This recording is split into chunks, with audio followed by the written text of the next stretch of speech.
Bismillahirrahmanirrahim. Assalamualaikum warahmatullahi wabarakatuh. Perkenalkan, nama saya Syahidan Insan Amin dengan NIM 2051010400414. Di sini saya akan menerangkan PPT kelompok 10 yang berjudul Metode Pembelajaran yang disusun oleh Ingrita Ersa Ulum Imani, Nurina Fiddari, dan saya sendiri Syahidan Insan Amin. Pembahasan yang pertama yaitu pengertian metode pembelajaran.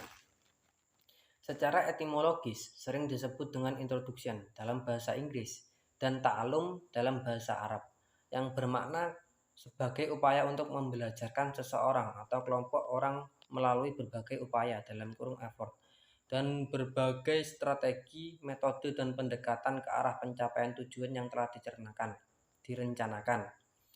Secara terminologis, dalam kurung istilah, metode yang dimaknai sebagai jalan yang ditempuh oleh seseorang supaya sampai pada tujuan tertentu, baik dalam lingkungan maupun dalam ikatan ilmu pengetahuan dan lainnya.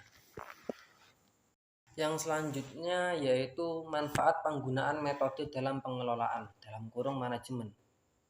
Manfaat pengelolaan di dalam manajemen adalah merupakan suatu proses perencanaan, pengambilan keputusan, pengorganisasian, memimpin, memotivasi, mengendalikan sumber daya manusia, sumber daya keuangan, fisik, dan informasi dari suatu organisasi untuk mencapai tujuan secara efisien dan efektif. Yang selanjutnya yaitu metode paling efektif tawaran tarbawi style mendisiplinkan kelas. Cara mendisiplinkan kelas perlu adanya penataan ruang kelas. Berdasarkan data yang dilacak kemudian mengantisipasi kondisi kelas, menetapkan aturan dengan tegas namun bersahabat dalam sejumlah literatur ilmiah. Pastikan siswa tetap fokus, serius tetapi santai. Jangan biarkan ada waktu tersisa yang kosong. Siswa atau peserta didik merupakan salah satu komponen yang harus ada dalam dunia pendidikan. Yang selanjutnya yaitu metode pembelajaran berbasis pengelompokan siswa, pola bekerja paralel, pola bekerja komplementer, dan pola bekerja campuran paralel dan komplementer.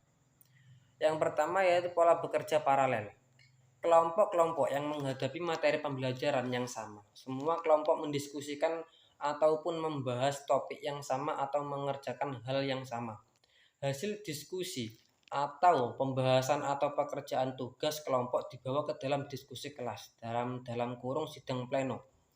Dalam diskusi kelas hasil kerja kelompok itu dibandingkan satu dengan yang lain kemudian disimpulkan bersama. Yang selanjutnya yaitu pola bekerja komplementer. Masing-masing kelompok mendapat satu topik atau tugas yang berbeda dengan kepada kelompok lain. Walaupun setiap kelompok mendapat tugas atau topik yang berbeda, namun masing-masing topik itu masih merupakan satu kesatuan dalam keseluruhan materi pelajaran.